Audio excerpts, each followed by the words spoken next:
The final day of Lamborghini Super Trofeo Europe is here at Imola. 2 races to decide who is going to be the champion in Pro-Am and Lamborghini Cup. The Am class already won this year by Theodor Mischkowski and Andrei Lewandowski. Welcome to the sunshine, welcome to a very cold day, welcome to race 1 here at Imola. The teams have been here all week. There was testing planned at the very start of the week. Surprisingly, with snow, and that thankfully has now gone, but so too for some of the teams is the opportunity to do many laps. That's affected the North American and the Asian teams more. They've had one of their races already this morning. We see them again, of course, up with the Europeans when we get to the World Final tomorrow and Sunday. But this is race 1 of 2 for the European teams. They will have race 2 this afternoon. It will be starting at around about 3:20 local time. It's just gone 11 o'clock here at Imola. Welcome along to the penultimate race then of what has been a very competitive season. Championships unlikely to be resolved in this race. As long as people finish, they'll keep their hopes alive going into the final race this afternoon. David Addison trackside, Dakota Jane is down on the grid, and with pretty chilly track temperatures and air temperatures, it must be said, at least the sun is shining, and it's a very busy grid of cars that we have, because with now 35 of them heading for the grid, there's going to be action all the way with these 4 classes. The Am class has been won by Theodor Mischkowski and Andrei Lewandowski after a very good season in which they've had 5 wins. The Lamborghini Cup is almost there for the taking. Gerard van der Horst with a point for pole, 17 points ahead of his teammate William van Dijssem. In Pro-Am, very competitive here because Liang Jiatong and Christopher Dryspring lead by, well, 1 point, but then you give them the point for pole in class, and it's 2 points over Kiko Galbiati, who in turn is 4 ahead of Shota Abkazava and Calvin Snooks. And then in Pro, Loris Spinelli and Michael Grenier leading by 3 points from Jonathan Cecotto and Vito Postiglione, but they get a point for pole. Rick Brokers and Axel Jeffries further 4 back, and then it is the Rafael Abate Yuki Nomoto team 4th. More of that in a moment. First, let's go to the grid and join Dakota. Hello, David. As you said, it's very sunny out here. It's a little bit nippy. Now, I'm on the grid, joined by Christian Engelhardt, Grasser GRT. He's a Blancpain champion this year. Christian, what are you doing here? Yeah, I'm this year for the first time at the track and not racing myself, but actually driving the leading car here for the Super Trofeo races. There are a few races this weekend, and I'll be always in front of the pack, which is a nice position to be. But basically just being here with the Lamborghini family. It's nice to be all together for the last race of the season. And yeah, looking forward to some exciting races today and the days after. Now, you know a lot of the drivers here racing this weekend. Tell me, who do you think is the one to watch out for? I think the field has become really competitive the last year, and especially this year the level is high. So I don't want to pick any names out here. I think it will be an exciting race. It will be. You're first always, right? Go back to you, David. At least for the first lap. Oh, okay. Back to you, David. Thanks, Dakota. So Christian Engelhardt, who came to the Lamborghini family this year after many, many seasons racing cars who are part of the same overall family, Volkswagen Audi group, that start with the letter P, and from Porsche Super Cup and Carrera Cup Deutschland. With great success, Christian Engelhardt, but coming into Lamborghini this year with great success, and a very happy man indeed. Vito Postiglione then starting on pole position in this car that he shares with Jonathan Cecotto. Now 3 points back. Point for pole means they are 2 points back from Loris Spinelli and Michael Grenier in the battle for championship honours. But alongside them, the combination of drivers 4th in Pro in the championship. Yuki Nomoto will start in this car that he shares with Rafael Abate. They've not actually had a win all season, but they have come oh so close. And then Loris Spinelli will line up on the 2nd row of the grid and wants to be ahead of Vito Postiglione, who last year spent his season battling against Dennis Lind, and he lost out both in championship and in the World Final. And the World Final couldn't have been closer because it all changed with about a lap to go in the rain at Valencia. There is Loris Spinelli then. He will start 3rd on the grid in this car that he shares with the Canadian Michael Grenier.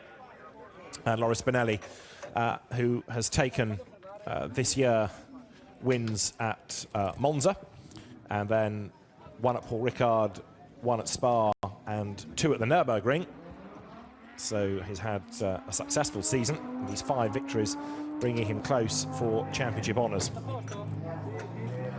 There is the car that will start 4th on the grid, Eduardo Liberati at the wheel of it, and he shares with Nicola Costa. Eduardo Liberati is another very rapid young driver who has spent much of his time racing of late in GT cars, but single-seaters to begin with. And they're number 3. Very much a car to watch. It's not going to affect things in terms of their championship hopes because they've not done the whole season, but they could take points away from others. Patrick Kujala and Richard Antonucci. Real champions car, that, because Patrick Kujala was champion 2 years ago in Europe, last year Pro-Am, and Richard Antonucci an American champion as well. Back to the grid, back to Dakota. Hello, I'm with Mick. Mick, now you're leading the championship, starting in P3. This is some critical points on the line here. How are you going to make it all the way past those 2 cars?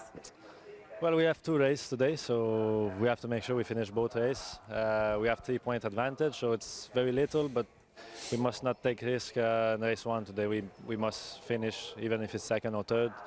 As the race 2, we start on pole. It's a good chance to win the race, so we have to make sure to score a point in this race. If we can win, then we go for the win. Otherwise, we must finish.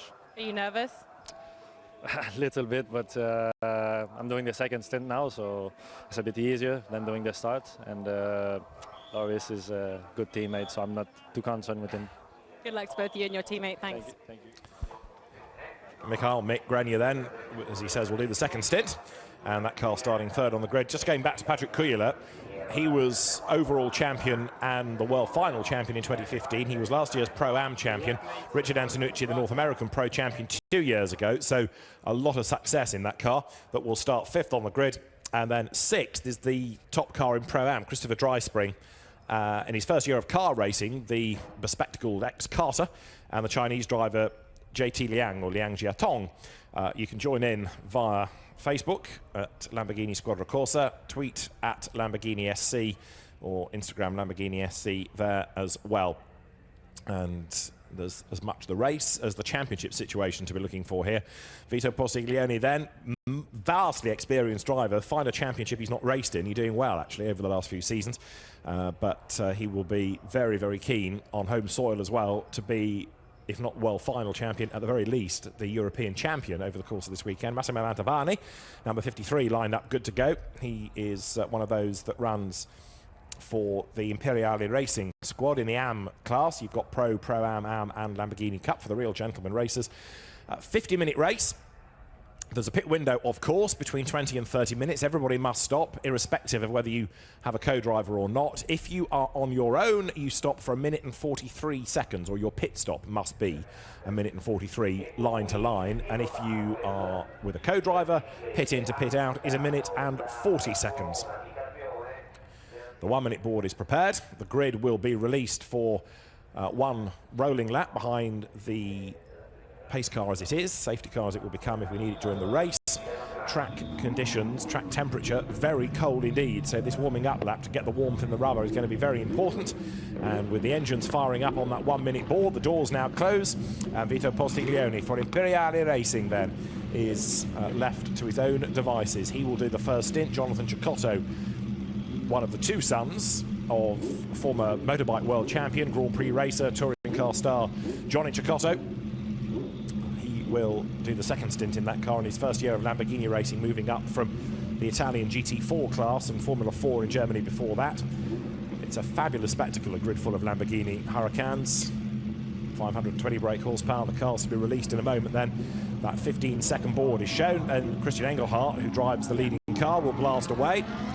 And the idea behind all of this is that that car goes, and then everybody else has to play catch-up, and in doing so goes at a quick enough pace to make it a worthwhile warming up lap, to put warmth into the tyres and therefore through into the brakes as well. A little bit hesitant away there, Yuki Nomoto, but he gets away now with Loris Spinelli having a look at the inside. You can see this huge grid with, on the front row, Vito Postiglione lining up alongside the Japanese driver Yuki Nomoto, who has come out of Japanese Formula 4 into Lamborghinis this year. Lining up 3rd, Loris Spinelli, and then it is Eduardo Liberati to start alongside in the VS Racing Vincenzo Sospiri car for the GT3 Asia champion of last year. Patrick Kujala starts 5th for Bonaldi alongside Christopher Dryspring in his car that he shares with JT Liang, or Liang Jiatong if you prefer. Then on the 4th row of the grid there is Axel Jeffries sharing with Rick Brokers, who's just done the earlier Asian race, and then Lucas Ayrton Maron shares with Nicolas Goma lining up alongside. Harold Schlegelmilch, former F3 Euro Series driver, is alongside Hendrik Still, who, with his co-driver Paul Scheusner, Middle East Pro-Am champions at the start of the year. The Australian Morgan Haber is next, with American Corey Lewis, who is driver coach to Juan Perez, who has just done the American race. They drive for Antonelli here, and they are ahead on the grid of Gianluca Girardi. He in turn has got Andrei Lewandowski, this year's AM champion, lining up alongside. The next car is Raffaele Giannoni. He lines up alongside the Belgian duo of Niels Lagrange starting and Peter Van Ester. Philip Vlasic for the Dur Motorsport team is alongside the first of the Konopkas, 62 being junior, which is Matej Konopka. Massimo Mantovani and the Sri Lankan Dilantha Malagamua are on the 10th row of the grid, ahead of Shota Abkazava, the Georgian, and another of the Dur Motorsport cars. This is Jaap Bartels, the former Formula Ford and Radical racer. Next on the grid, it is Konopka Senior. This is Dad, this is Miroslav Miro Konopka, and Artur Obakovsky next, ahead of Mario Cordoni, and then Rafał Mikrut starting in the GT3 Poland entry from 26th on the grid. 27th is where you find Jan van Eijstel, sharing with former Porsche racer Hans Fabry, and it's Gerard van der Horst lining up alongside out of the Lamborghini Cup class. William van Dysen is next with the Canadian Tim Richards under his British licence for Mike Edmonds' Toro Loco team, ahead of Carlos Soraya, who's had one class win this year, and then Oliver Engelhardt sharing with the experienced Manuel Lach, and then two that didn't do a time. Cedric Lima is at the back, and then you have Antonios Vossos with Oliver Jolin completing the grid. So the cars work their way down towards Rivazza. And it is Vito Postiglione in the blue and yellow livery then, who is sure to make a demon start. Let's see whether he can build the gap as you look back from the pace car, the lead car as it is, which will work its way. There you can see how close some of the local residents are down at Rivazza. You look out of your window and there's a great view of the circuit. You've got to like motor racing to live there. Vito Postiglione then makes his way up towards the timing line. He's got to be careful not to be in advance of his fellow front row driver Yuki Nomoto here, otherwise there'll be an out of position start penalty looming.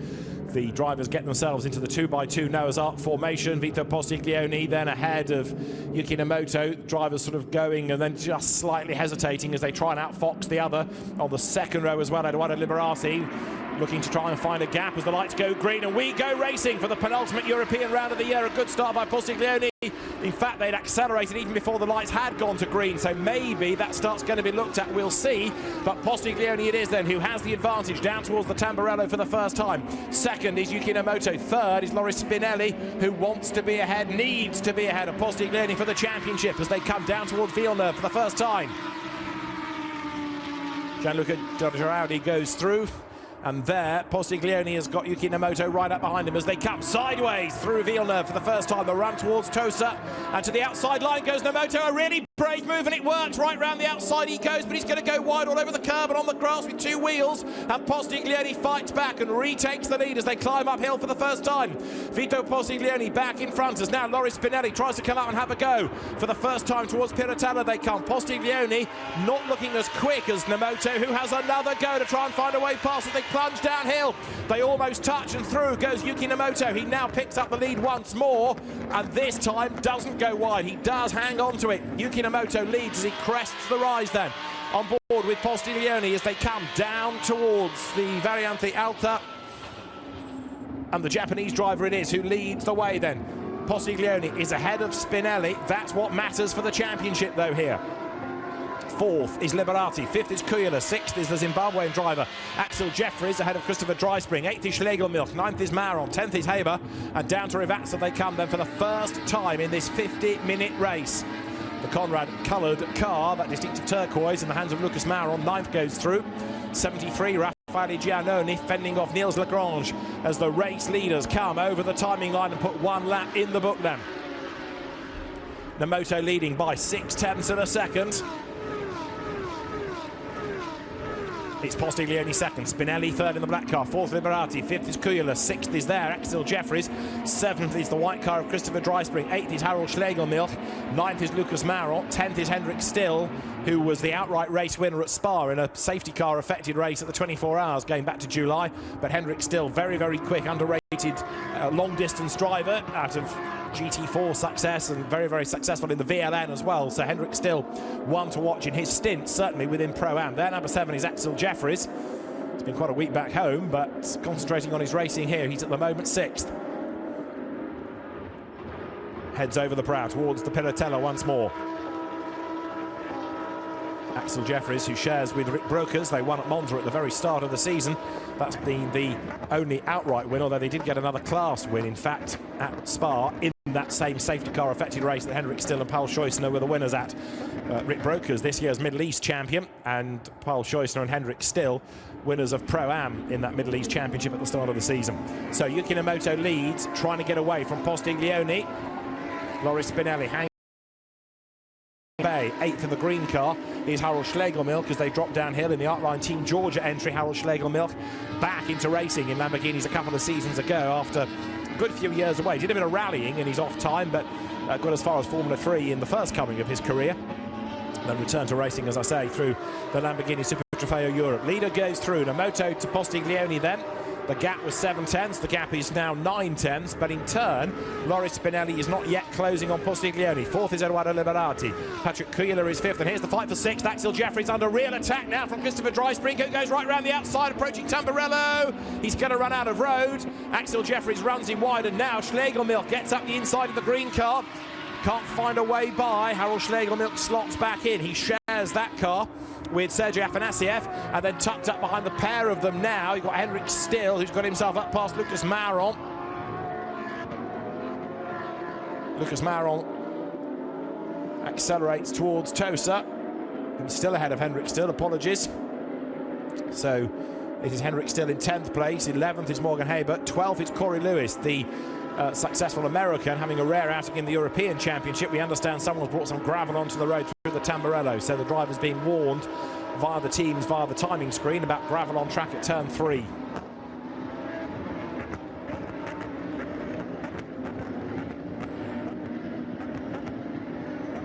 Replay here of how the drivers can use the curb, and somebody with damage at the back, possibly even a puncture. The start, by the way, is under investigation. Remember I said that some of them had gone before they got to the line. There's the car with the puncture coming down the pit road. It's one of the Artline Team Georgia cars. That's Shota Abkazava, isn't it? In 33. Yes, it is. So was it he that went off the road and brought the gravel back on? But a punctured tyre for Shota Abkazava. The start then, which was a bit messy, is under investigation. And the leader goes through with an... Now, what's happened to Postiglione? He's in the pit lane! Vito Postiglione has got a puncture. He's in the pits. Vito Postiglione is down the pit road, and this could have very serious implications in the championship. There he is, limping down the pit road. So Nomoto leads from Spinelli. I was about to say the gap is a huge one at 2.7 seconds, and the reason is it's a different driver second. Postiglione's chances disappearing. 2 drivers with punctures early on. This is very surprising. So, Imperiale Racing goes to work. Bad tyre off, new tyre on. He will stay on the lead lap, but of course, he will drop down the order, and that's a team that needs a safety car to bring them back into the game, if anybody does. Postiglione gets away. Shota Abkazava in 33 still serving his stop to sort out his punctured tyre. He may have got a bit of damage as well. So Yuki Nomoto now is a long way clear, and Loris Spinelli and Mick Grenier can think about this in a different way. They just have to outscore Postiglione, who's going to be a long way down in class now. They'll score class points. It's okay, they're a long way down overall, but they will still be, for what, 8th in class. So they're not going to be out of the points altogether, but they aren't yet going to threaten anybody for class positions. So it's going to be Loris Spinelli and Mick Grenier with the advantage going into the final round, potentially, But let's see, because those punctures came out of nowhere. What else does this race have up its sleeve? 43 minutes still to go. Yuki Nomoto leads the way. They've led this year, but penalties have come their way for short pit stops and the like. Nomoto leading, Spinelli second. 2.8 seconds back. Third is Eduardo Liberati, then now number 10 in this car that he shares with Nicolas Costa. In fourth place it's Patrick Kuyler, then Axel Jeffries keeping Dry Spring at bay. Seventh is Schlegelmilch, eighth is Maron, ninth is Still, and 10th is Morgan Haber, driving in the Leipzig Motorsport car. But he's coming under attack. Corey Lewis is in the mix as well. So there's this fight between, for fifth, Jeffries, and sixth, Christopher Dryspring, who at the moment leads in Pro-Am, and that's what he needs to be doing ahead of Girardi. Yuki Nomoto leading the way, then building the advantage as best he can here, with still 42 minutes to go.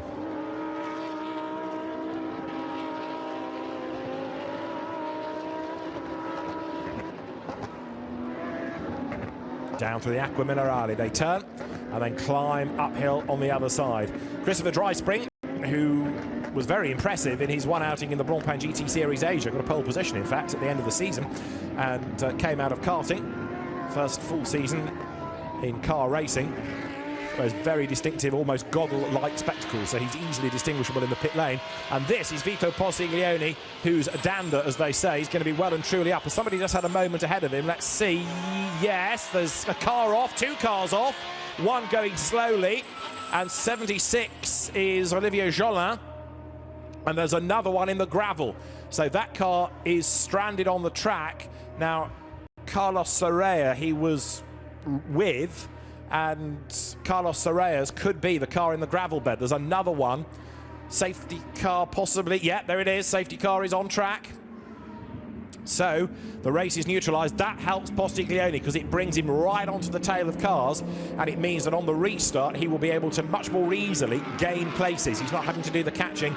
There is the other car, and it is 92, which is Carlos Soraya. I was right. So he's the other one off the road. So we go safety car. Whew, time to catch breath. Everybody will now bunch up. There is 76 then, which is the car of Olivier Jolin being retrieved. The French driver is a soloist. Carlos Soraya is a soloist. It's the replay of people having to swerve around them. So high drama, and an early safety car. There's Postiglione. From the onboard you can see the dust settling, and then he was able to pounce his way past and gain a couple of places back straight away. Shota Abkazava, by the way, still in the pit lane, so it was more than just a puncture. Maybe he did some suspension damage as well as he was limping on. Into the pits has just come Jaap Bartels. Now, that's out of nowhere as well. 55 Jaap Bartels. He wasn't, as far as I could see, involved in anything. Didn't look as though he had a punctured tyre, but maybe Dakota in the pit lane can go and ask about these punctures and whether there's anything on the road, or it's just that teams have got the tyre pressures wrong, because it's very strange that we've had a couple of them right at the start of the race. And so what have we got? 39 minutes. Pit window, by the way, between 20 and 30.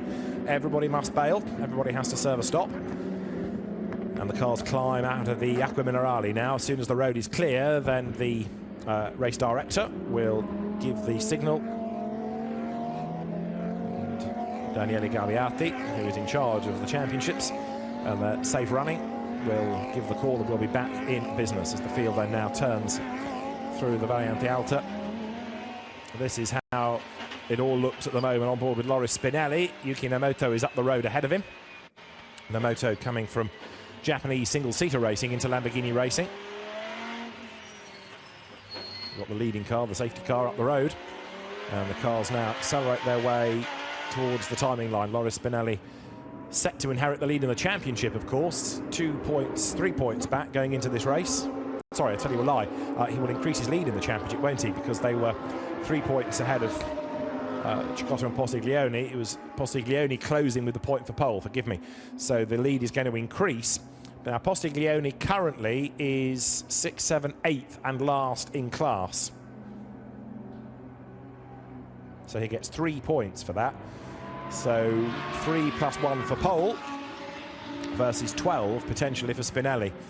It's going to increase the advantage for Loris Spinelli. So they can just bank the points in this race, but a win would be a very good thing indeed, wouldn't it? If they took a win and extended the margin by over 15 points, then the job is done pretty much, because they get the point for pole anyway going into the second race.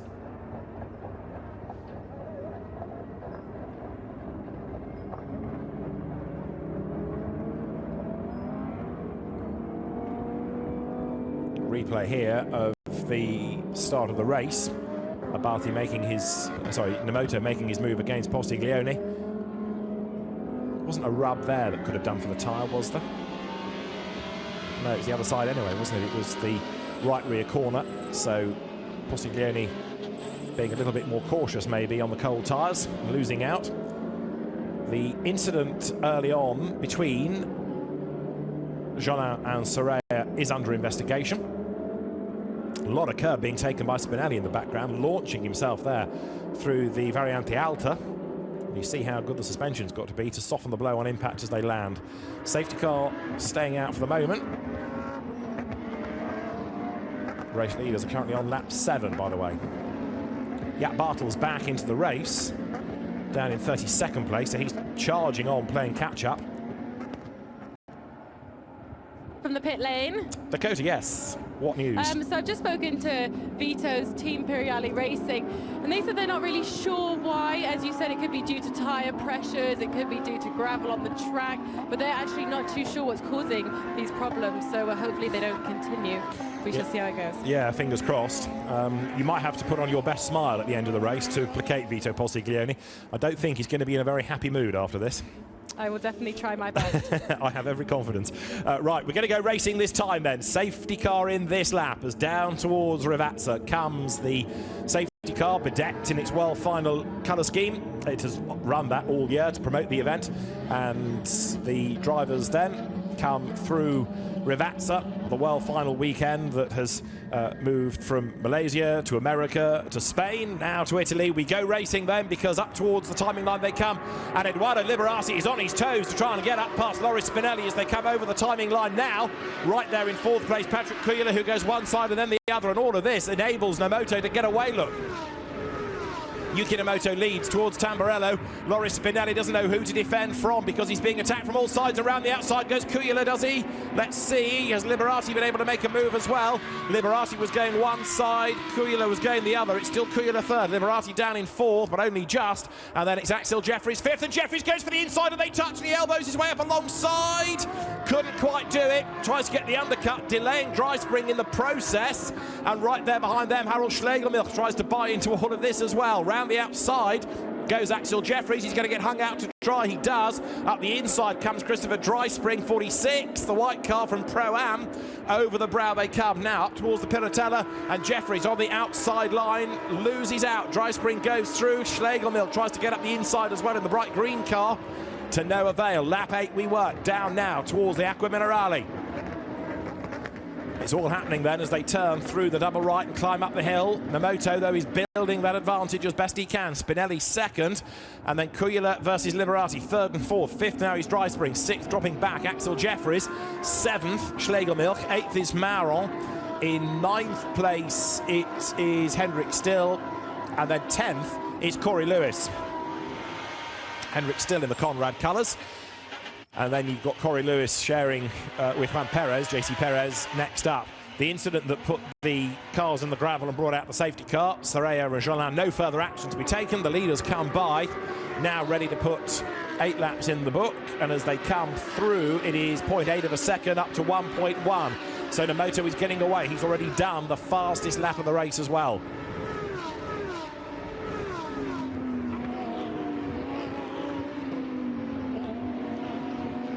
Loris Spinelli down in 2nd spot, doing his best to stay with the leader, but perhaps now thinking about this in a different way and just banking the points.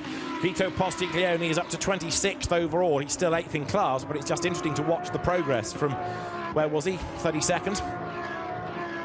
34th effectively, but He hadn't been out for long before those two cars fell off the road ahead of him. There, a challenge being made from the car of Lucas Mauron, right on the back there of Schlegelmilch. Lucas Mauron driving with Nicolas Gomart, and behind and dropping back a little bit now is Enric Still. Surprisingly, actually, he's falling away, but he's having to defend from Corey Lewis. That, I suspect, is why he's losing a little bit of ground. Now, we're only 3 minutes or so away from the pit window opening, so there's going to be another wave of drama coming up, as if there wasn't enough happening out on track at the moment, as Mauron then climbs the hill looking for a way past Harold Schlegelmilch. Lucas Mauron in his first year of Lamborghini racing there in the black and green car, but he's raced in ADAC GT, in German and Italian Formula 4. And with a middle name of Ayrton, then you can understand that motor racing is very definitely in his blood. Comes down towards Ravazza now, as there through is Patrick Kujala. Edoardo Liberati tucked up behind him. Patrick Kujala in the Bonaldi car. It's VS Racing, Vincenzo Sospiri's team, operating the car of Edoardo Liberati, as he will go through now.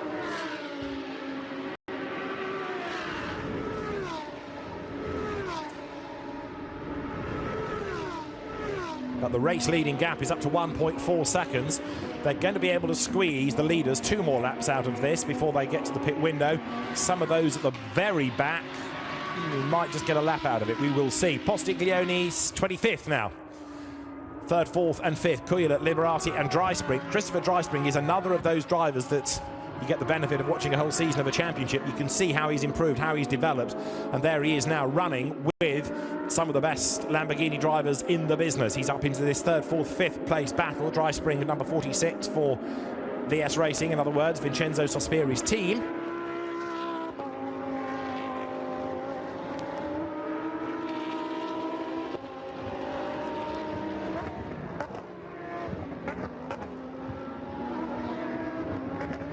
Through the double apex right of the Acqua Minerale, under attack is Patrick Kujala. Surprising in a sense that he's not running at the very front here. Patrick, who after his great success in the championships went off to race in GT categories, helped guide Barwell to Pro-Am honours in the Endurance Blancpain title this year. So he and Richard Antonucci share car 3 for the Bonaldi squad. And right up behind them is Edoardo Liberati as they drop downhill. Then 5th behind them, the 3rd of those white cars, Christopher Dryspring. Edoardo Liberati then last year's GT Asia GT3 champion, back on European soil. And Loris Spinelli, who 2 years ago was the Pro-Am champion, is 1.3 seconds back from Yuki Nomoto. There they go, Nomoto leading. Spinelli perhaps getting closer to a 2nd Lamborghini title here. Let's see. Through they go.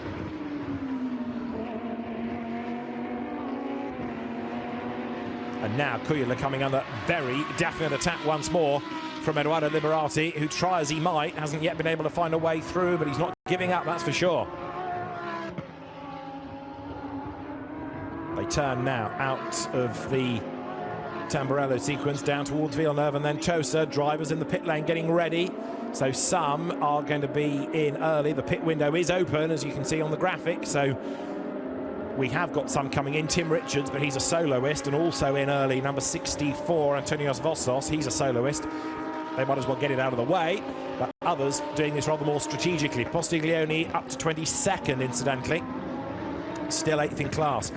He's not yet scoring any better in the pro class, and that's okay. The overall situation is what is of immediate interest, but for the championship situation, he's only really racing against cars out of the same category, and he ain't got anywhere near them. Morgan Haber is in 11th place, so 11 cars between Postiglione and anybody else that he might be able to take points away from. And this is Vito's view. There's one going way wide on the left, and he's all up the curb on the right as he tries to go through. Mario Cordoni was the one going wide. Dilan Malagamua, the Sri Lankan, is the one about to lose a place, I think. Postiglione can't find the room and has to go off the circuit. He has gained a place. Slightly unorthodox way of doing it.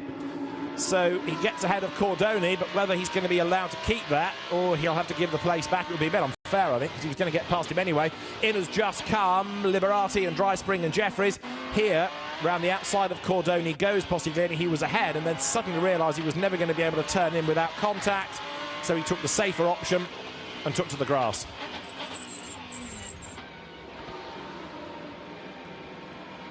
It's not an easy race for Postiglione, and he pits at the end of that lap. Vito Postiglione is in early to give way to Jonathan Cecotto. Interesting move.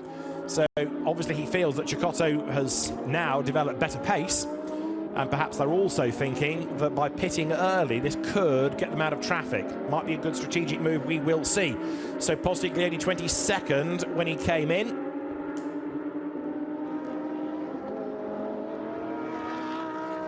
Race leading car, Loris Spinelli chasing Yuki Nomoto, 1.8 between them. Kujula is third, Schlegel fourth, Maron is fifth. There is Postiglione's Imperiale racing car now with Jonathan Cecotto at the wheel of it. And Jonathan Cecotto set to join the race, the Venezuelan. Dad raced for Tolman as teammate to Ayrton Senna back in 1984 before he had his big leg-breaking accident at Brands Hatch. 51 has had a spin. And that is Rafael Mikret, who is off the road but should be able to rejoin. Don't think he's done any damage. Gets, whoops, going now. Careful, careful, careful with the throttle on that rather slippy grass, but he gets away now. So Rafael Mikret rejoins, but loses a few places. What was that? That he got it wrong, coming downhill out of the Piratella. Another car parked at the top of the hill there. Ooh, that's the replay of Mikret. Going one way and then the other. Ooh, I think that was Cordone having to scatter. So he got on the grass on the inside and came back across the road. That was very close indeed to disaster there. Now the one that we have lost, I think, is possibly Mateusz Konopka. That was the other car that I mentioned a moment ago being stranded trackside. That's another one that's gone missing of late. Konopka, I fear, is the one parked trackside. Their 17 then is the new race leader, Loris Spinelli, because in has come Yuki Nomoto. So Loris Spinelli stays out, inherits the race lead, and he's now going to try and build up a gap.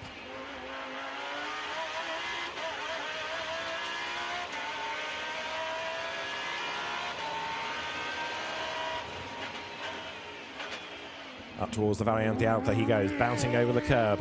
Loris Spinelli from the likes of the former Abarth single-seater championship and Auto GP through into Lamborghini racing and blasts down towards Livazza, new co-driver for this year in Mick Grenier, and he leads the way 6 seconds to the good of Kujula. But where will Rafael Abate, who takes over from Yuki Nomoto, blend in relative to this car? Let's see after the pit stops have all cycled through. Over the line has now gone Spinelli. Look back to see Kujula come through, except it is not Kujula now. It's going to be Liberati, a lap down, who has gone over the line, as in comes Kujula. So Kujula pits. That means Lucas Mauron goes second. Right, there, number 10 is Eduardo Liberati's car, which will now have who? Nicolas Costa at the wheel of it. That has made a stop, so it goes a lap down, because 1 minute and 40 seconds. There's the car I was mentioning a moment ago of Mateusz Konopka out of the race. We'd seen that part to the top of the hill coming out of the Acqua Minerale. So just to explain why people are losing a lap, they are lapping in the 141s and a pit stop is 1 minute and 40. So allowing for a little bit of time decelerating and accelerating at either end of the pit lane, you are going to lose effectively a lap by a pit stop. And if you're a soloist, you're doing 1 minute and 43 as your pit stop anyway, which is more than a lap of the race. So Spinelli, race leader, 13 seconds up ahead of Lucas Mauron. Corey Lewis, the American, is third ahead of Hendrik Still, who is fourth. Niels Lagrange is fifth. Spinelli accelerates as they're into the pit road, has just come. Is up the 54. Jan van Uystel, Hans Fabry car. More drivers getting ready for the next wave of pit stops.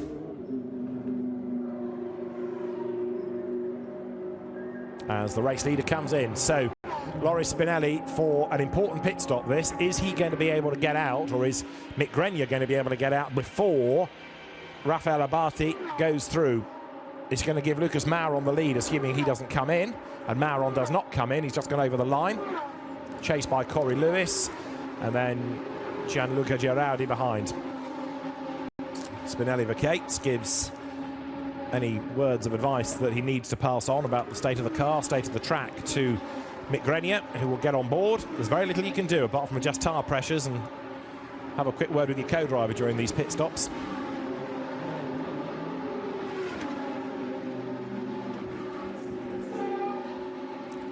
So Mauron leading Lewis by 2.4 seconds, but it's a phony race lead because they've yet to serve the regulation pit stops, of course. Door closes on Mick Grenier, who now has got the work to do. Now, in all of this, Jonathan Cecotto is up to 17th overall. He's benefiting a bit from other people's pit stops. He's benefiting a bit from his own pace. He, on the last lap, did a 43.4, but a 41.2 is still the best lap of the race of Yuki Nomoto. So we need to see where Cecotto is relative to the traffic as much as his own speed.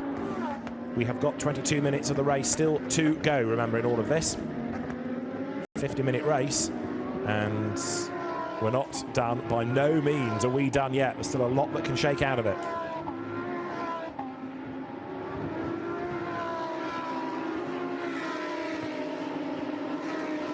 Through they come for lap 15. Lucas Mauron, who shares with Nicolas Gomart, should be in soon.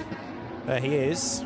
The car entered by Nicolas Gomart in his first season of Lamborghini racing, and I suspect that the car will drop back as now Mauron pits. Gomart will take it over. There's another one being investigated. It's Miro Konopka Senior. So down the pit road come, amongst others, Corey Lewis to give way to Juan Perez. 28 is in, the Conrad car, Hendrik Still to give way to Paul Scheusner. And we wait for Jonathan Cecotto to go over the timing line.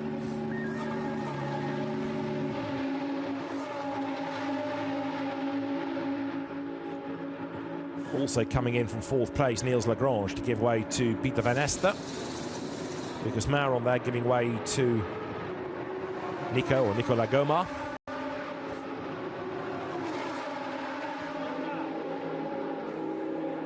Juan Perez to Corey Lewis in the Antonelli car. Regulars in the American Championship. Indeed, Juan Perez has won his class in that championship this year. Corey Lewis is his driver coach and being given a rare opportunity to come and drive with him this weekend. The pair of them therefore running in Pro-Am. There, coming to Ravazza number 6, which is now Rafael Abate, the Brazilian driver, the 2009 Sud-Am Formula 3 champion, going a little bit wide coming out, and he's ahead, look, of Grenier, so he's retained the race lead. This is the battle for race honours with 20 minutes to go as they come over the timing line. It's Abate up front, it's Grenier in 2nd place, and the gap between the two of them, 2.6 seconds as they start lap 16. Up towards Tamburello they go. Now, who is going to be 3rd after all of the pit stops? It is Richard Antonucci in for Patrick Kujala. 4th is Costa, who has taken over from Liberati. And 5th is Rick Brokers, who has also taken over a car. Of course, he is in for Axel Jeffries. And then 6th, Sergei Afanasiev, who has taken over from Harold Schlegelmilch.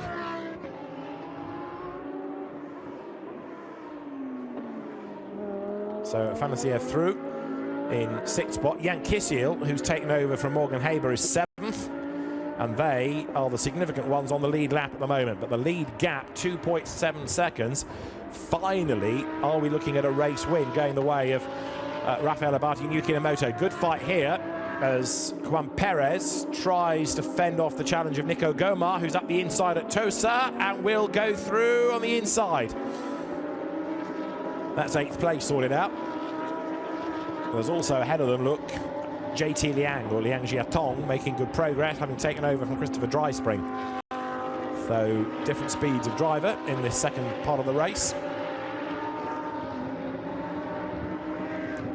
Race leaders currently work lap 16, and we've got 19 minutes of the race to go. And there, off the road, is Kiko Galbiati. Now, he's relatively new into the car because, of course, he's in the 2nd stint, and this is significant in Pro-Am because he came into this 2 points back on Dryspring and Jiatong. So Kiko Galbiati out of the race and leaving himself with a lot of work to do in the 2nd race of the weekend if he wants to win Pro-Am in the championship. He came into the Lamborghini family at Valencia in the equivalent weekend last year and was very, very impressive right from the word go, but I'm afraid here Kiko Galbiati has binned it. And that means that in Pro-Am, Christopher Dryspring and Yang Jiatong have an increased advantage going into the second race. In fact, they are going to be, let's work it out, 15 for a win, +1 for pole is 16, and nothing for Galbiati, who's got pole for race 2 in Pro-Am.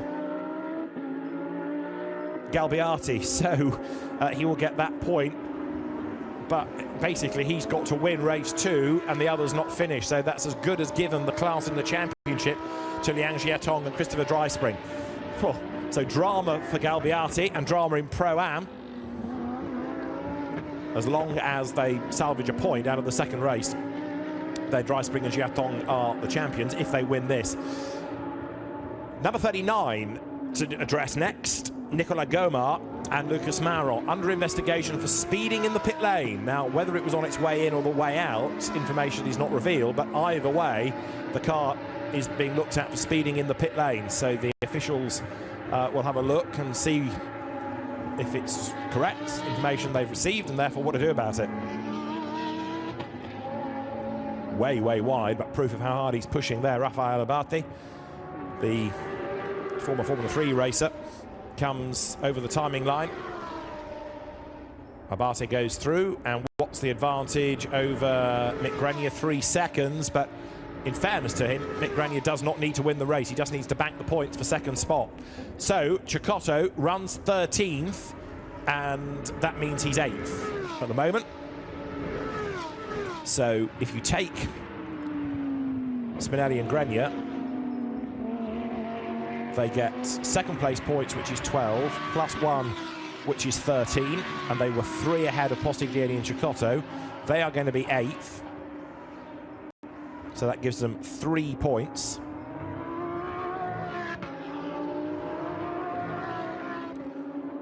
It's as good as done, isn't it, for Spinelli and Grenier looking at this with just 1 more race to run.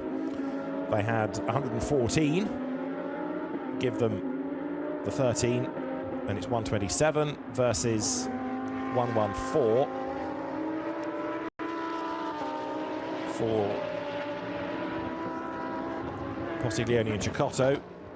They then get a point for pole position, so in real terms it's a 12-point difference between them.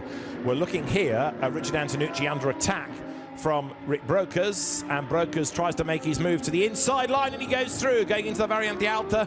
Rick Brokers, who specialises in Lamborghini racing, but has done a lot of miles in the 24-hour series. He's probably done more 24-hour races than most people, actually, because with his family's involvement in Creventic, he's done the majority of those races and made his debut at Le Mans this year.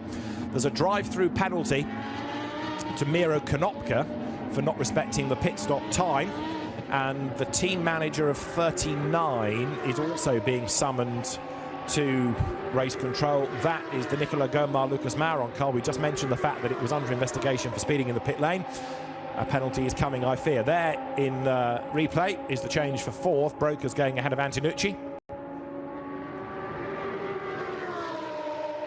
Cecotto still 8th in class, by the way. He's still hunting down Jan Kisiel, it will be, for the next crop of points, but he needs every place he can get out of this race. Cecotto is something like 18 seconds away from Kisiel. That's going to be a big ask.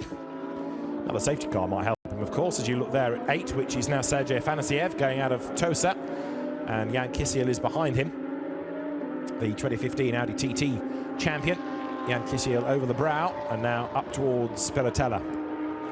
So Abate leading by 3.9 seconds, getting closer to a maiden victory. Mick Grenier getting closer to a championship here, with Nicolas Costa 3rd, having taken over from Liberati. Brokers is 4th. Now Rick Brokers 3.8 seconds back, and last time around Brokers wasn't lapping as quickly as Costa was, so I fear because he's got Antonucci in his mirrors still, then he's not being able to concentrate on Nicolas Costa. Drive-through penalty for Nico Gomart for speeding in the pit lane, or that car for speeding in the pit lane. So Nico Gomart being given this penalty of a drive-through, and that will drop them out of the top 10, of course. 10th they run at the moment.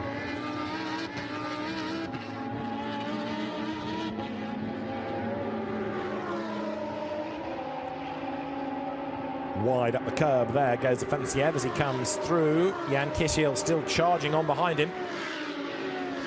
Jan Kisiel over the timing line. On towards Tamburello now. He's not quite close enough there to make a move. We've got 13 minutes of the race to go. Cecotto running 11th. Last time through, chipping his way up the order. But that punctured tyre for Vito Postiglione could well be hugely significant. There is 8, that's Afanasiev. As down the pit lane comes Nico Gomar to serve his drive-through. Kisiel goes wide in the background. Towards Tosa they come. Lap 20 we work at the moment. 12.5 minutes are still on the clock. And another race to come later in the day.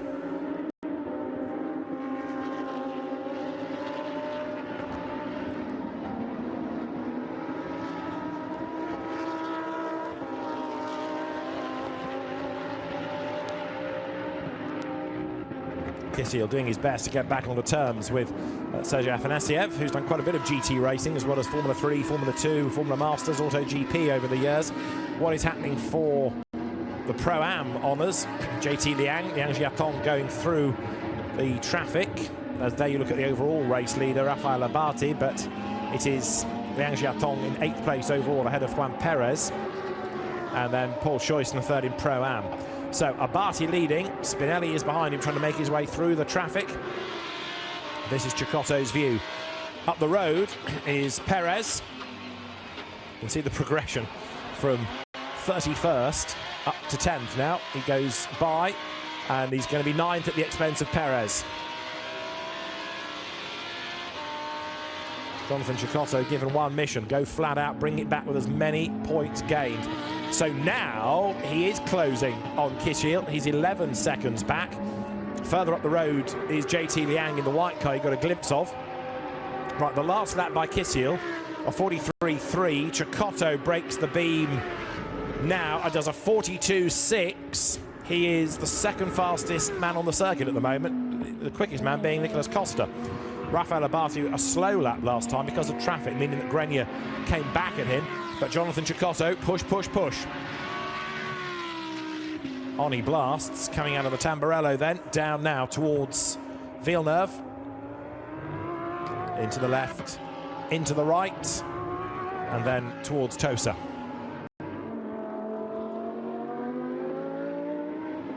Over the curb is the race leader. This is Rafael Abate.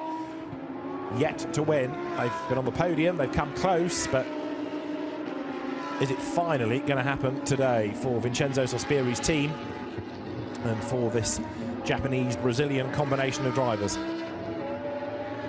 Mick Grenier started the lap 2.8 seconds back. He's now 3.5 at the last sector. Over the timing line will come Rafael Abate. This car in the hands of Yuki Nomoto, having done the fastest lap of the race early on. And over the timing line he goes. There's Grenier in the background, but as I said, don't really worry too much about this deficit because it's the points that Grenier and Spinelli won out of the race. Really, they're ahead of the championship rivals Postiglione and Cecotto and are set to lead them by 12 points going into the last race, and they will need a lot of bad luck not to win it. Nicolas Costa is third, but not really being able to close. Brokers is fourth, Antonucci is fifth, Afanasiev is sixth, seventh Kisiel, 8th is JT Liang, 9th is Cecotto, and interestingly, both he and Kisiel doing laps in the 42s there. 1 minute 42s. Cecotto is 18 seconds back. It's not going to happen for him, is it? He's not going to gain another place in class unless somebody has a problem with 9 minutes to go, try as he might.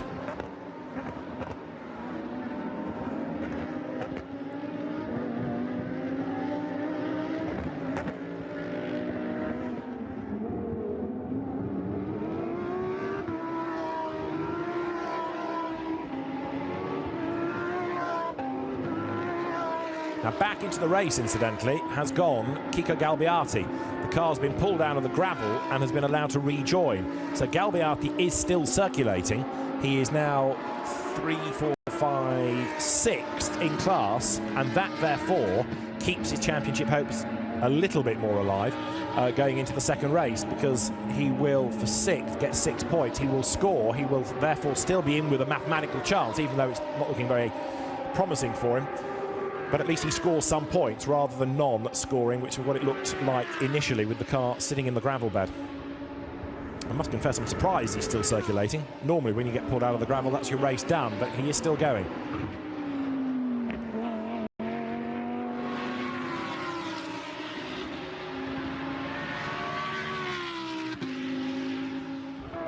Now there, 55 is Jaap Bartels, who made an early pit stop. He's about to go a lap down against Mick Grenier.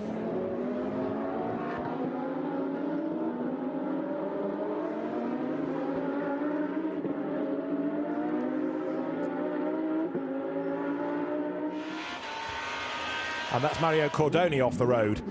He was running 19th, and Cordoni's had a spin coming out of the Variante Alta. He will get going. Came to Lamborghini racing this year from the Blancpain GT Sports Club. So he drops back behind Manuel Lauck now and rejoins, but ahead of Nicolas Gomar, who's trying to play catch-up after his drive-through penalty.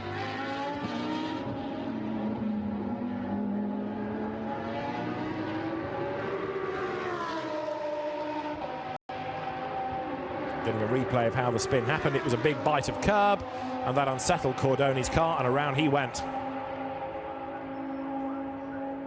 Big flash of flame on the overrun as he tries to fire up and rejoin, with now 6 3/4 minutes still to run, and Rafael Abarthi and Yuki Inamoto looking good for a maiden win here. Through they turn, with Mick Grenier in second place. The gap again affected by traffic, 2.7 seconds. Miro Konopka there having a look to try and gain a place as well. Konopka, experienced driver. He's up behind Gregor Mokczulski.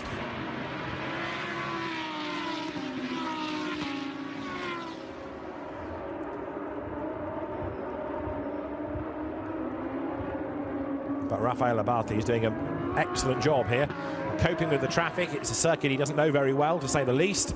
And Mick Grenier also having to do a sensible job here of knowing when to attack the traffic and when not, but also he does not want the Costa and Liberati car up there at the back of the shot third to catch up and take points away. So he's got to monitor that, and that's Cordoni in strife again. Mario Cordoni has had another drama and a red flag. Race is being stopped. Red flag, race stop. So with 5 3/4 minutes to go, they would not, feels the race director, be time to throw a safety car and get everybody regrouped, but then Cordoni is going to be able to rejoin. It's Murphy's Law, isn't it? As soon as you call for a stoppage, the driver gets going again. He's actually now got himself in another precarious place. So that means that Rafael Abarthi and Yuki Inamoto will win, because they were never really headed. The results go back a lap, and we'll have the confirmed result in due course, but it is a win for Rafael Abarthi and Yuki Inamoto, and there's the cause of the red flag. Mario Cordoni with a spin. Oh, and in fact a big whack into the wall, so there was bodywork and debris on the track as well, but the race is not going to be restarted. The race is done. So not the best way to end, but it's a win for Rafael Abarthi and Yuki Inamoto, finally, because they worked so hard all season for that, and it has finally come. Rafael Abarthi and Yuki Inamoto win from Mick Grenier and Loris Spinelli, Nicolas Costa and Eduardo Liberati taking third place.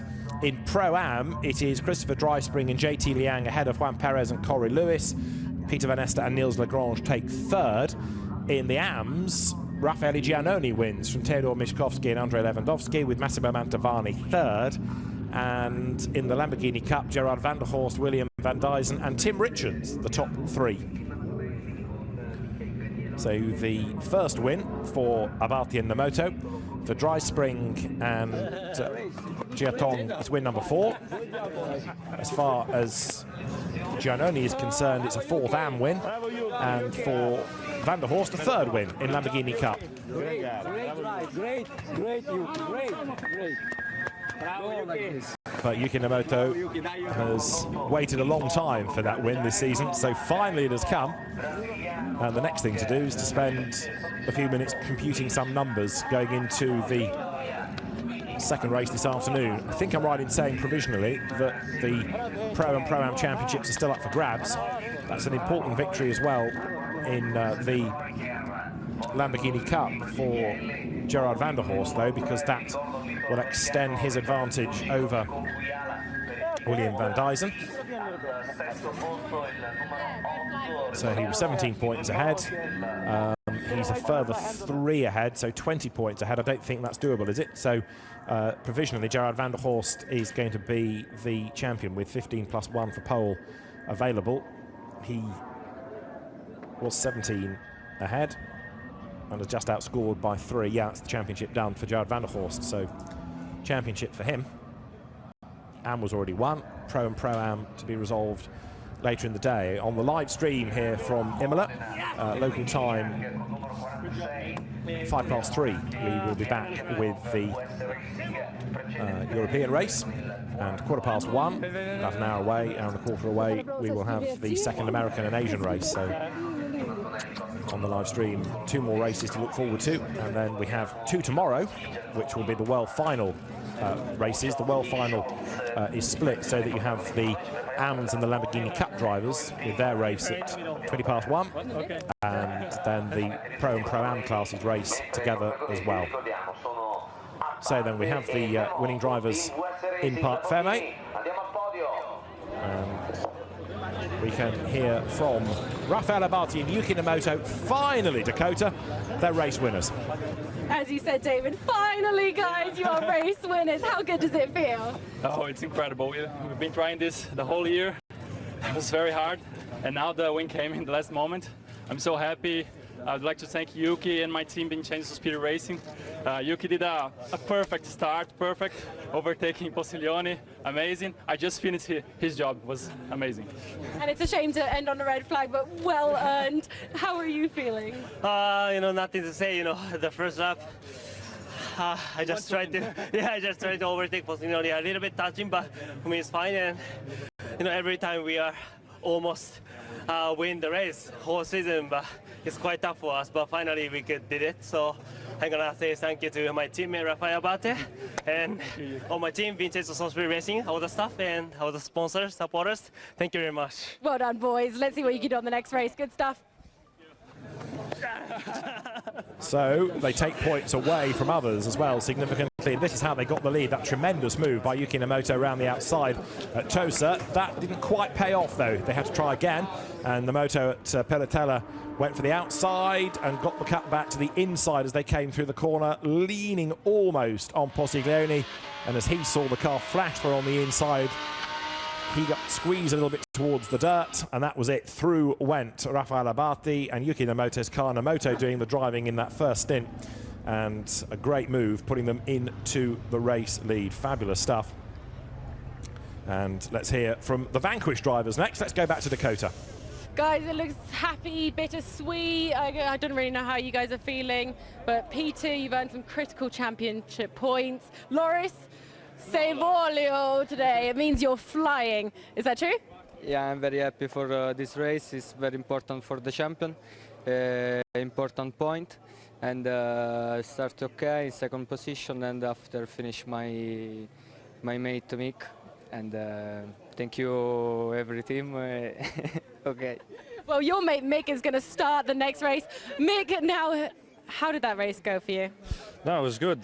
You know, the last thing I wanted to do was to get involved with the fight for the first place, because it doesn't make sense at this point with Vito having a problem in the first stint. So the goal was just to stay second and make some points, avoid the curbs here because it's easy to get a puncture. So very happy. Now we're not smiling because we still have a race this afternoon and we want to seal the championship, but everything's good.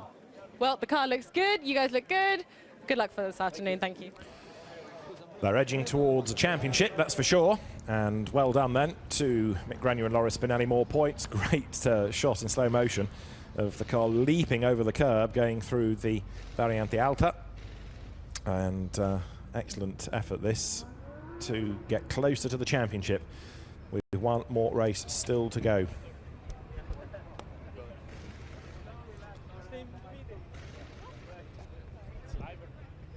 So the third place drivers, Nicolas Costa and Edoardo Liberati, will be next. And then the top three in each of the classes can go to the podium. Let's go back to the pit lane though, and Dakota. Hello, I'm with third place. Very happy, boys, or not? I'm pretty happy, to be honest. After long months without driving this car, to be on the pro podium is quite rewarding. Amazing job by the team. You know, the car was unbelievable. Even at the end of the race, we had a very good rhythm. And also Eduardo did a very good first stint. It has like a, it could have been maybe a place better if we had some more laps, but in the end of the day, we'll take a podium very happily. What do you think? Do you want to place better, or do you like third? No, we could have done second for sure, but there was the red flag. Otherwise, Nicolas for sure could have overtaken the other one. But from my side, it was a very good race because it was first time with the team, with So Speedy Racing. So I'm really happy for this performance. Thanks to the team, to Nicolas for the amazing job. I did quite a good start. Then I tried to gain more position as possible. We had a fight with Cuyal and Spinelli, and then Nicolas was able to overtake Antinucci. So we got this podium. I'm quite happy. So we're expecting to see you beat Mick and Loris next race, right? Yes. Good luck. Thank you, boys. Well done. So Nicolas Costa and Edoardo Liberati take third. Pretty content with that. And let's see what they can do in race 2 and, of course, in the World Final itself tomorrow and Sunday. The World Final, just to deviate for a moment, is based on points scored across those 2 races. Now, as far as the penultimate round of the Super Trofeo Europe is concerned, Rafael Abati and Yuki Imola the winners from Loris Spinelli and Michael Grenier. Nicolas Costa, Edoardo Liberati third from Axel Jeffries and Rick Brokers, with fifth Patrick Kujala and Richard Antonucci. Sergei Afanasiev and Harold Schlegel milked seventh from Jan Kishiel and Morgan Haber. Jonathan Chicotto and Vito Posiglione eighth. Ninth, Pro-Am winners JT Liang and Christopher Dryspring from Juan Perez and Corey Lewis. 11th, this year's AM champions, Theodor Mishkovsky and Andrei Lewandowski, and they take the win on the countback ahead of Raffaele Giannoni. So very disappointing for Raffaele. He had got the lead, but on the wrong lap, as it were. Third in the class, next up, Massimo Mantovani, and having a look further down, 31st overall, Kiko Galbiati, but staying in the results for now, at least, having been pulled out of the gravel to score some class points and keep his championship hopes alive for later on. But as I say, the one big disappointment in all of that was that Raffaele Giannoni didn't take the win. Theodor Mishkovsky on the countback with Andrei Lewandowski, this year's AM champions, take the class win. There's the podium ready at the front of the race control building, and we will have in a moment the winning drivers. They are being rounded up behind the podium with Rafael Abati and Yuki Imola the happiest of all, and who can blame them?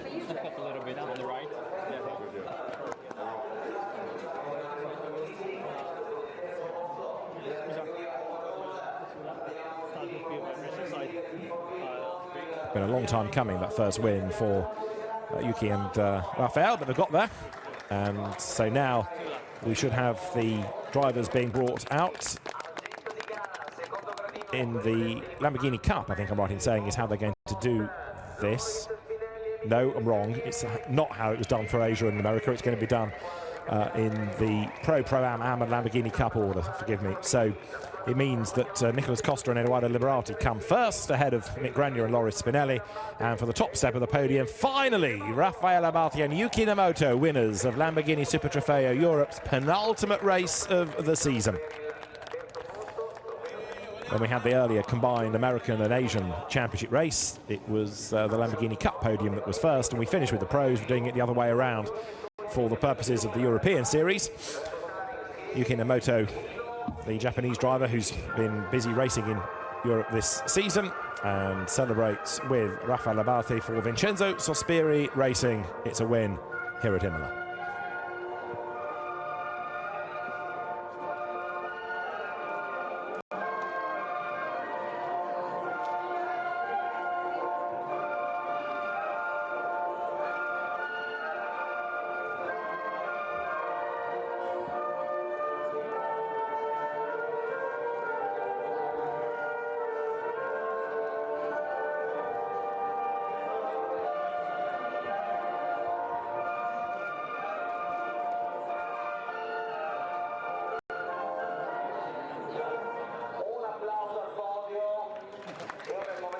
So for Vincenzo Sospiri Racing, it is, you could argue, an overdue win for Rafael Abate and Yuki Imola, but they got there in the end. VS Racing, Vincenzo Sospiri's team, and now the trophies are presented to the top 3 in the pro category. With for third place Nicolas Costa and Eduardo Liberati for second. Inching closer to a championship are Nick Grenier and Loris Spinelli. And then for the top step, Rafael Abate, there is Vincenzo Sospiri himself, who leads the applause for Abate and Yuki Imola, who win this penultimate round of Super Trofeo Europe.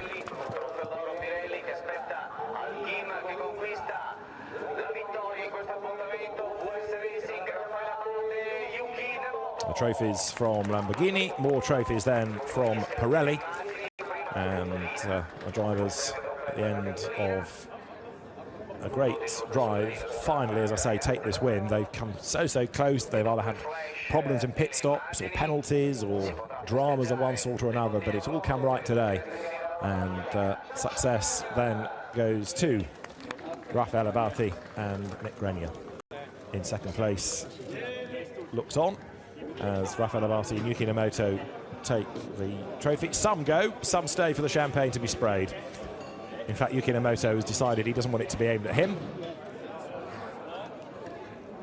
So, in a moment, we'll have the Pro-Am drivers up on the podium.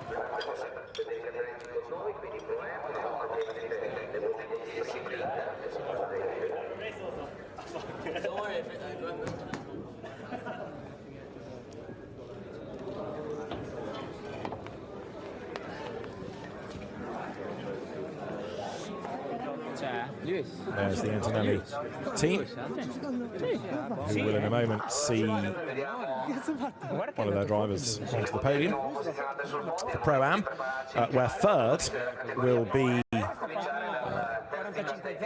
again on the countback, a change, because it wasn't Niels van Ester, it was not Niels Lagrange and Peter van Ester that got third, it was Paul Scheusner and Hendrik Still, so they take third. Juan Perez and Corey Lewis second, and JT Liang and Christopher Dryspring will take the class win in Pro-Am. Paul Scheusner and Hendrik Still are there. Out come Juan Perez and Corey Lewis for Antonelli. And for the top step, JT Liang, Liang Jiatong and Christopher Dryspring.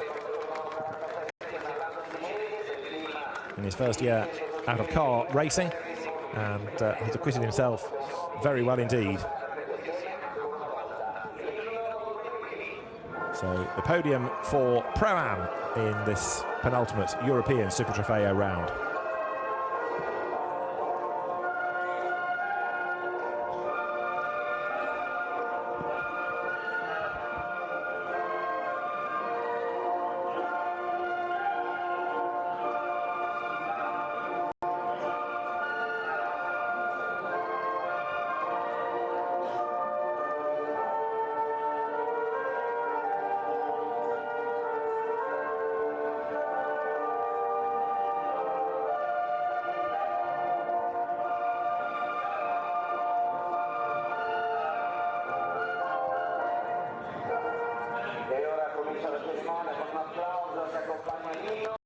So, an excellent season this has been, a fourth win for Christopher Dryspring and Liang Jiatong, and they are on the top step of the podium once more at the end of the first race of the weekend, to be joined by Juan Perez and Corey Lewis, and then Paul Scheusner and Hendrik Still, outright winners at Spa, back in a rather confused safety car race from earlier on in the season.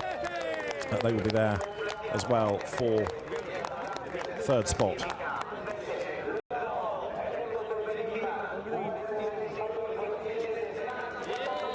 Trophies presented,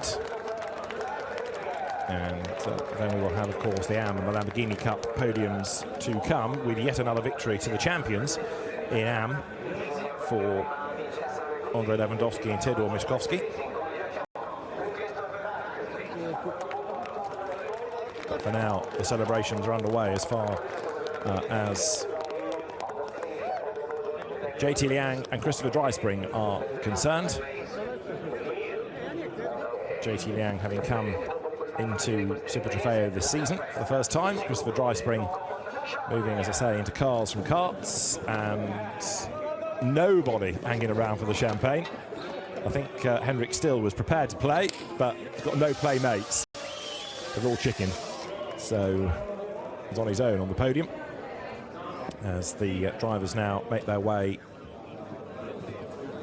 for the press conference, and the AMs will be next, where again it was a result shuffled around at the very end.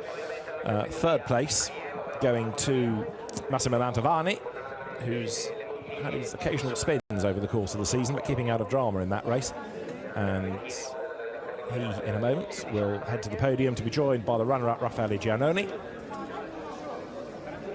And then for the class win, this year's AM champs, Andrei Lewandowski, Theodor Miszkowski, who were very impressive last season, but have had a stellar year this year, and come through as the champions and yet another victory. So Massimo Mantovani appears first, having been very well conducted in that race, for third. Then Raffaele Giannoni for second spot.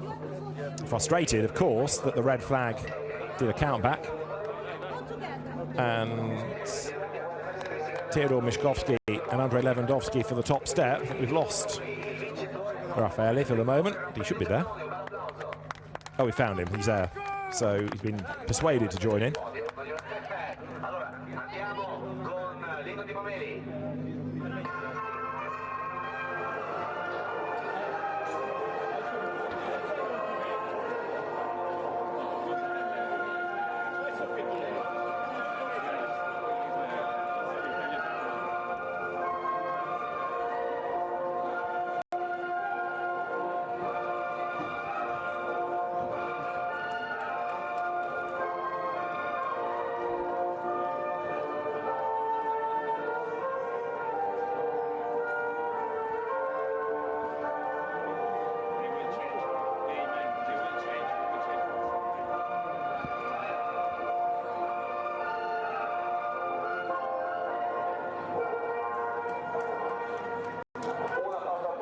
So Raffaele Giannoni stands on the top step, even though the real winners are Theodor Miszkowski and Andrei Lewandowski. On the countback, they take the win.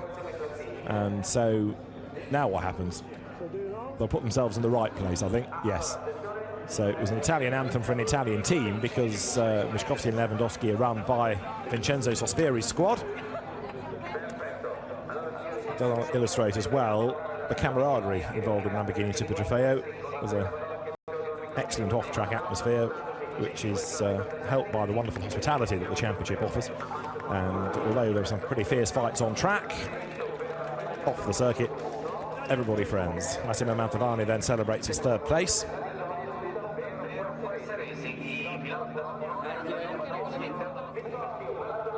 For second place, Raffaele Giannoni, oh so close to a win.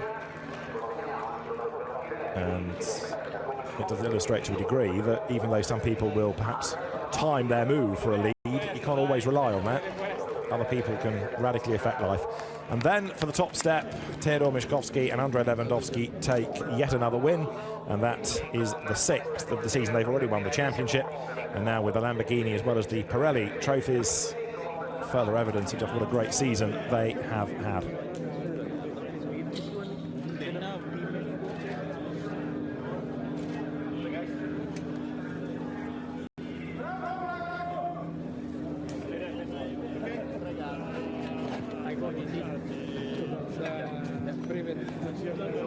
And so Massimo Mantovani would quite like to spray the champagne, but against whom? He'll bring it to the mechanics, I think. Our final podium is for the Lamborghini Cup, which was in the end a 1-2 for the Van der Horst cars of Le Patron, Gerard Van der Horst and William van Dijzen taking second, Tim Richards in the View Cinemas colours taking third.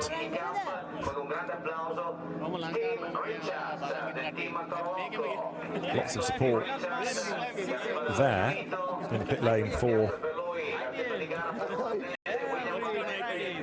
Malagamua for GDL Racing, who was one of the AM class drivers, and he finished 6th in the AM Cup, the Sri Lankan. As we have on the podium then Tim Richards, we have William van Dijzen, and we have Gerard van der Horst at the end of the Lamborghini Cup element of Super Trofeo Europe Race 1.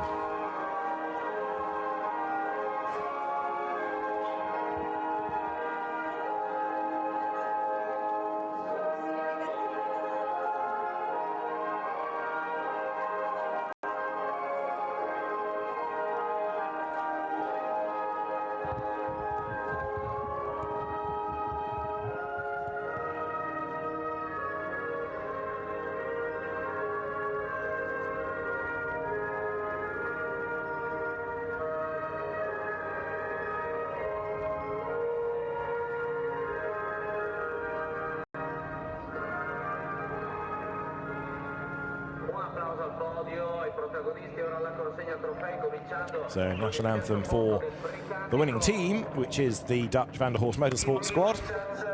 And now the trophy is to be presented.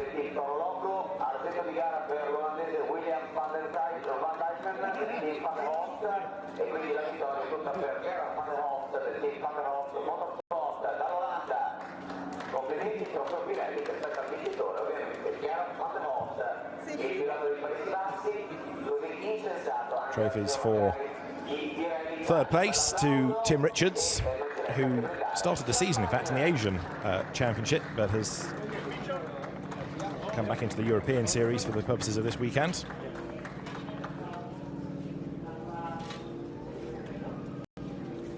And for the 2 teammates, William van Dijzen taking 2nd, Gerard van der Horst another win, and with that, provisionally, the championship in the class as well. Right, we will be back for the European finale a little bit later on. We'll be on air at 3:05 local time. At 1:15 local time, the final race of the American and the Asian Championships. We'll see you for that. For now, the highlights of race 1 of the European season.